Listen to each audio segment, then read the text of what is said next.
नमस्कार मित्रों, आज हम चर्चा कर रहे हैं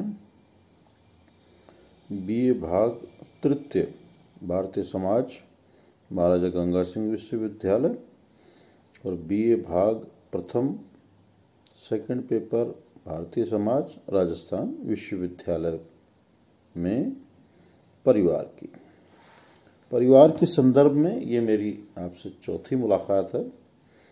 मैंने पिछले 3 वीडियो में आपसे परिवार का सामान्य अर्थ, परिभाषा, विद्वानों के विचार, परिवार की विशेषता और अब हम कर रहे हैं परिवार के प्रकार। और आज हम करेंगे परिवार के प्रकारों में उत्तराधिकार के आधार पर परिवार के प्रकार।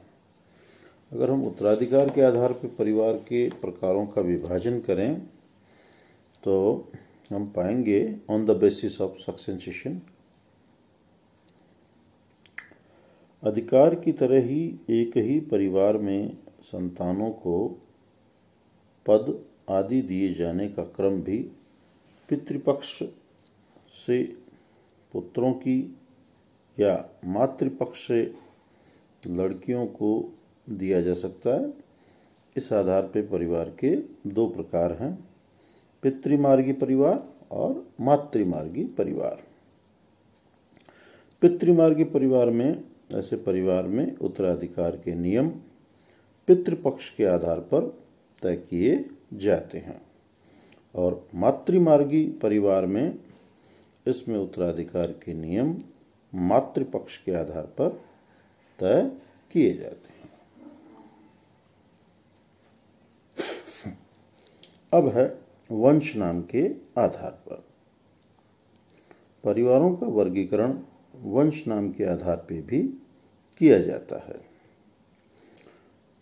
वंश नाम के नियम एक व्यक्ति को जन्म से ही किसी विशिष्ट संबंधी समूह से संबद्ध कर देते हैं। इसमें 4 प्रकार हैं। पहला है पितृवंशीय परिवार। ऐसे परिवारों में वंश परंपरा पिता के नाम से चलती है और पुत्रों को पिता का ही वंश नाम प्राप्त होता है। हिंदुओं में परिवार पितृवंशीय है। दूसरा है मातृवंशीय परिवार। ऐसे परिवार में वंश परंपरा माँ के नाम से चलती है और माँ से पुत्रियों को वंश नाम मिलते हैं, जैसे मालाबार के नायरों में। तीसरा है उभयवाही परिवार, उभयवंशी। कुछ परिवारों में वंश परिचय वंशानुगत संबंध पर निर्भर न होकर सभी निकट के संबंधियों पर समान रूप से आधारित होता है। ऐसे समाजों में पैतृक व मातृक दोनों वंश नाम परंपराएं साथ साथ चलती है। उभयवाही परिवारों में एक व्यक्ति अपने दादा दादी व नाना नानी चारों संबंधियों से समान रूप से जुड़ा हुआ संबद्ध रहता है। और चौथा है द्विनामी परिवार। ऐसे परिवार में एक व्यक्ति एक ही समय में अपने दादा और नाना से संबद्ध रहता है। अन्य 2 संबंधी दादी और नानी को छोड़ दिए जाते हैं। यह भी उभयवाही वंश का ही एक रूप है। अब हम बात करेंगे विवाह के आधार पर, on the basis of marriage. किसी भी समाज में प्रचलित विवाह की रीति के आधार पर निर्मित परिवारों को हम प्रमुखतः 2 भागों में बांट सकते हैं। पहला है एक विवाही परिवार और दूसरा है बहुविवाही परिवार। इसके भी 2 उपभाग आएंगे बहुविवाह के, बहुपति और बहुपत्नी। पहला है एक विवाही परिवार, मोनोगेमी फैमिली। एक विवाही परिवार एक पुरुष व एक स्त्री के सम्मिलन से बनता है।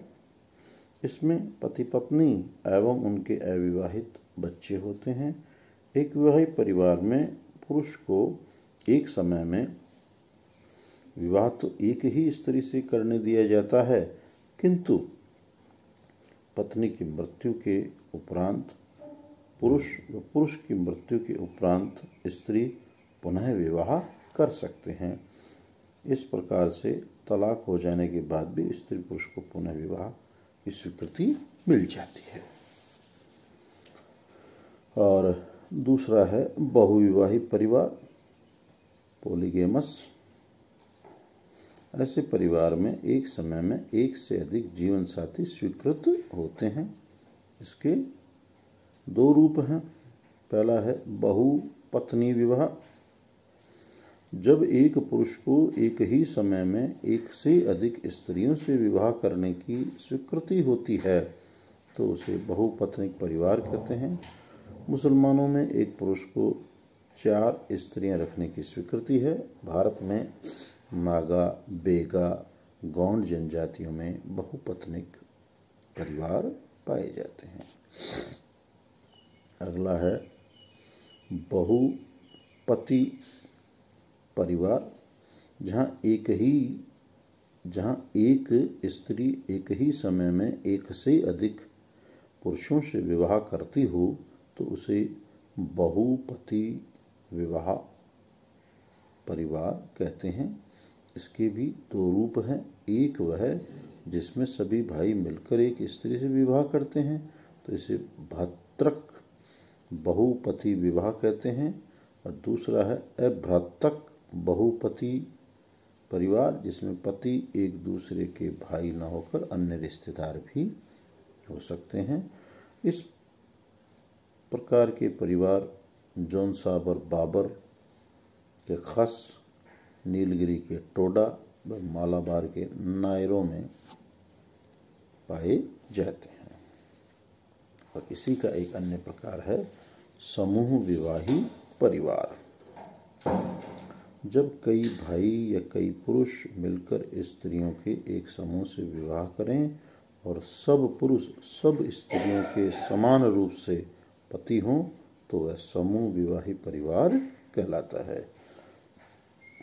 अब बात कर रहे हैं परिवार का जो अंतिम स्वरूप है। ये परिवार के कुछ अन्य स्वरूप हैं, उनकी हम चर्चा करेंगे। उनमें पहला है जन्म मूलक परिवार।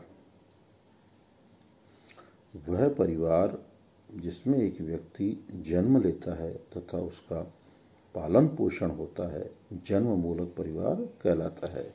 ऐसे परिवार में व्यक्ति के माता पिता एवं अविवाहित भाई बहन आदि होते हैं।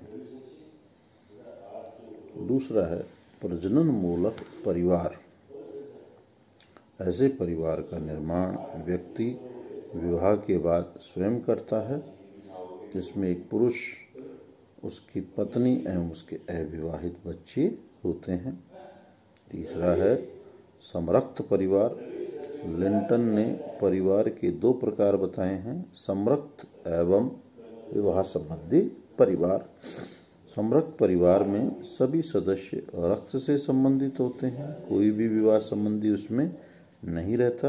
उदाहरण के लिए नायर परिवार, जो कि मात्र सत्तात्मक है, में पति यदा कदा ही अपनी पत्नी के यहाँ आकर रहता है।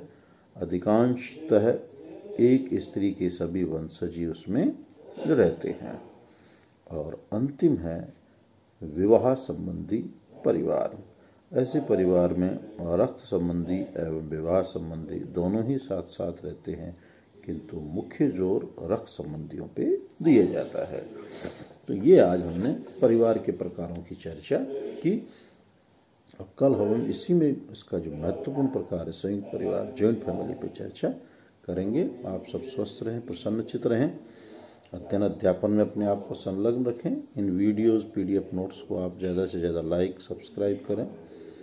इन्हीं आशा और उम्मीद के साथ सुप्रभात।